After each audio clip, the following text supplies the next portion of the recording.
Bismillahirrahmanirrahim. Assalamualaikum warahmatullahi wabarakatuh. Untuk PJJ kelas 10 hari ini kita akan membahas tentang judulnya tata nama senyawa. Kamu tidak usah mencatat, lihat saja di LKS-nya masing-masing. Itu halaman 40 berapa ini? 44 ya. Buka halaman 44. Kamu perhatikan saja penjelasan Ibu akan menjelaskan yang dari LKS. Nah, tata nama senyawa itu namanya senyawa itu punya nama ya. Seperti kalian juga sama, manusia punya nama. Kalau misalnya tidak punya nama bingung semua. Laki-laki Ujang semua gitu kan, perempuan Neng semua. Jadi kalau panggil Neng semua perempuan ngaliek begitu ya. Kalau panggil Ujang semua laki-laki ngaliek begitu kan. Tapi kalau ada namanya Ujang apa, Neng apa gitu ya. Jadi nama itu sangat penting sekali. Nah, yang dibahas yang pertama itu adalah tata nama yang dibahas Ibu ada 4 di sini ya. Yang pertama itu senyawa yang terdiri dari non-logam dengan non-logam ya. Unsur non-logam berikatan dengan unsur non-logam. Gimana tata nama senyawanya? Ya, kamu perhatikan langsung saja ke B karena kita bahasnya tata nama senyawa, yang A tidak usah ya. Nah, caranya, adapun aturan penamaan senyawa biner dari dua jenis non-logam sebagai berikut. Ingat ya, non-logam dengan non-logam. Non-logam itu kemarin sudah Ibu jelaskan, non-logam itu golongan 4A sampai dengan 8A. Ya, ini kebanyakan golongan 4A sampai dengan 8A. Kalau 1A sampai 3A, 1A, 2A, 3A itu logam. 4A sampai 8A itu adalah non-logam. Tata namanya kamu perhatikan, sebutkan nama unsur yang di depan dan diikuti nama unsur yang di belakang dengan menambahkan akhiran ida. Ya. Kemudian jumlah atom yang dimiliki oleh senyawa biner disebutkan dengan cara memberi awalan sebagai berikut. 1 itu mono, 2 itu di, 3 tri, 4 tetra, 5 penta, 7 heksa, 6 heksa, 7 hepta, 8 okta, 9 nona, dan 10 deka. Nah, gini, awalan mono tidak digunakan pada unsur pertama, betul ya? Awalan mono tidak digunakan pada unsur pertama. Nah, jadi ada 3 aturannya, kamu difahami, kamu dihafalkan, diaplikasikan ke dalam contoh soal. Misalnya CO, C itu karbon, O itu oksigen ya, pakai akhiran ida. Nah, jadi unsur yang keduanya itu menggunakan akhiran ida ya, dengan memberi awalan ya. Ini jumlahnya berapa? C jumlahnya 1, O jumlahnya 1. 1 itu apa? Mono. Nah, tetapi yang untuk nomor yang CO awalan mono tidak digunakan untuk nama unsur pertama. Ini C unsur pertama ya kan, jumlahnya 1. 1 itu mono, tapi aturannya tidak boleh pakai mono, langsung saja karbon ya. C itu kita tahu karbon. Oksigen ini jumlahnya 1. 1 itu mono ya. Kemudian oksigen pakai akhiran ida. Jadi namanya karbon monoksida. CO2, C jumlahnya 1 ya. Ini unsur pertama, C unsur keduanya O. C unsur pertama jumlahnya 1 ya, tidak digunakan nama unsuran pertama, bukan monokarbon monoksida yang tadi ya, tidak monokarbon monoksida, langsung saja karbon monoksida karena kalau jumlahnya 1 di unsur pertama tidak usah disebutkan.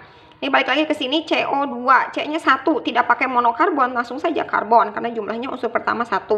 Ini berapa jumlahnya? Oh, 2. 2 itu apa? Di. Jadi di O-nya oksigen pakai akhiran ida. Jadi karbon dioksida. Sekarang N2O5. N itu apa? Nitrogen. Jumlahnya berapa? 2. Di. 2 itu di ya kan? Di nitrogen. Kemudian ini jumlahnya berapa? 3. 3 itu apa? Tri, kemudian O-nya oksigen pakai akhiran ida, jadi oksida. Jadi di nitrogen trioksida. D-nya dari 2, N-nya nitrogen, tri-nya dari 3 ini, oksigen jadi tambahan ida, jadi tambahin ida jadi oksida. Jadi namanya di nitrogen trioksida. Terakhir CCl4, C itu karbon, jumlahnya 1, nggak usah pakai mono. Aturan nomor 3, awalan mono tidak digunakan pada unsur pertama. C unsur pertama ada jumlahnya 1, tidak pakai monokarbon, tapi langsung karbon. Ini 4 jumlahnya Cl tetra ya, 4 itu tetra, Cl itu klor jadi akhiran ida jadi klorida itu ya. Nah, itu aturannya gampang ya. Jadi CO karbon monoksida, CO2 karbon dioksida, N2O3 di nitrogen trioksida, CC ini mah pakai di unsur pertama. Kenapa? Karena jumlahnya 2. Kalau ini jumlahnya 1 nggak usah pakai mono gitu ya, langsung nitrogen trioksida. Kalau misalnya NO3 berarti nitrogen trioksida. CCl4 karbon tetraklorida dan seterusnya. Itu aturan yang pertama. Nah, tata nama antara non-logam dengan non-logam. Yang kedua itu adalah logam dengan non-logam. Ya, langsung saja. Nah, ini berarti logam dengan non-logam komplit. Logamnya 1A, 2A, 3A, non-logamnya 4A sampai 8A ya. Kemudian di sini langsung saja Ibu bagian ke B, tata nama senyawanya. Disebut dulu di depan unsur logam, diikuti di belakang unsur non-logam dengan akhiran ida. Sama ya, hampir sama dengan tadi ya. Misalnya contohnya di sini KCl, K-nya kalium, Cl-nya klor, pakai akhiran ida jadi kalium klorida. Kemudian Al2S3, Al-nya aluminium, S-nya sulfida. Langsung saja, ini lebih gampang dari yang pertama tadi. Aluminium sulfida, jadi tidak pakai awalan ya. Ini tidak pakai awalan, nggak kayak tadi ya. Ya langsung saja, K-nya kalium, Cl-nya klor, pakai akhiran ida, kalium klorida. Al-nya apa? Aluminium, S-nya apa? Sulfur. Sulfur jadi sulfida, pakai akhiran ida. Jadi aluminium sulfida, tidak di aluminium trisulfida, tidak ya, karena tidak ada pakai awalan untuk logam dengan non-logam. Tahu dari mana logam dan non-logam? Ya itu, kamu lihat SPU, K golongan 1A logam, Al golongan 3A juga logam. Ini non-logam, ini non-logam. Ini antara logam dengan non-logam.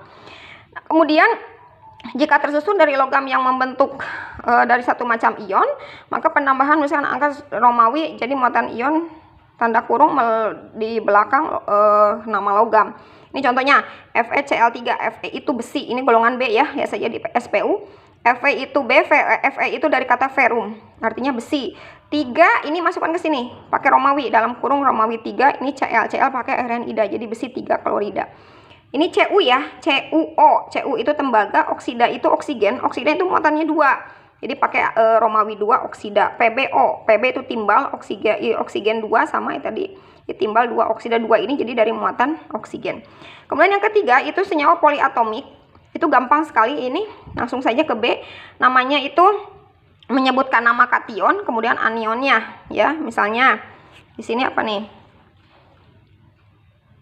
Nih, Ag2SO4 yang disebut poliatomik itu ini. SO4 itu poliatomik, PO4 itu poliatomik. Nanti poliatomik Ibu tuliskan tersendiri di catatan. Ibu kasih catatannya ya. Ag itu perak, SO4 itu sulfat. Jadi satukan perak sulfat. Fe itu besi, PO4 itu fosfat. Jadi tinggal disatukan. Ini ada angka 3 besinya di sini, kamu kasih angka 3 di sini ya. Ini ini angka 2 di sini, angka 2 di sini, ini masukkan ke sini. Jadi besi ini muatannya plus 2, jadi besi 2 fosfat. Nanti untuk anion Ibu kasih ya, ada fosfat, ada sulfat, ada karbonat, ada karbonit, ada dan macam-macam. Nanti Ibu tuliskan catatannya gitu ya. Tinggal menyatukan saja, kalau yang poliatomik mah kation disebutkan, anionnya sebutkan. Jadi Ag itu kationnya muatan positif, logam itu selalu bermuatan positif, namanya perak, SO4 anionnya sulfat, satukan perak sulfat. Fe itu besi, PO4 sulfat, masukkan jadi besi fosfat. Kemudian yang keempat tata nama senyawa organik sederhana. Ini mah kamu hafalkan aja. C2H5OH itu namanya etanol, C6H12O6 itu glukosa. Nah, hafalin 2 ini ya, insya Allah bisa. Oke, terima kasih. Assalamualaikum warahmatullahi wabarakatuh.